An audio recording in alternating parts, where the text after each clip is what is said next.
বাহ, বাবা বের। আর একটু খুশি হয়ে বলি বাহ, বাহ, বাবা বের। আবার ক্যাট এবং আসল নাম হচ্ছে খ্যাট।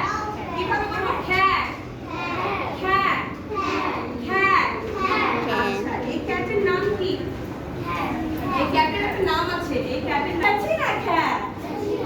ওকে, ভেরি গুড। আচ্ছা, লাস্ট আমি এই অ্যালফাবেটগুলো কেন দেখাচ্ছি, কারণ অনেকে আছে যে আরেকটু ছোট, তাদের এখনো সুযোগ আছে কারেক্ট মানে অ্যালফাবেটের মাধ্যম দিয়ে কারেক্ট উচ্চারণগুলো করানো, যে কারণে আমি এটাও দেখাচ্ছি। আপনারা যারা ফোনিক্সের ক্লাসে যদি কখনো কেউ পড়তে চান, সেই ফোনিক্সের ক্লাসেও কিন্তু গ্রামার থাকবে, ইংলিশ থাকবে, ডিএস থাকবে, রাইট থাকবে, সব থাকবে।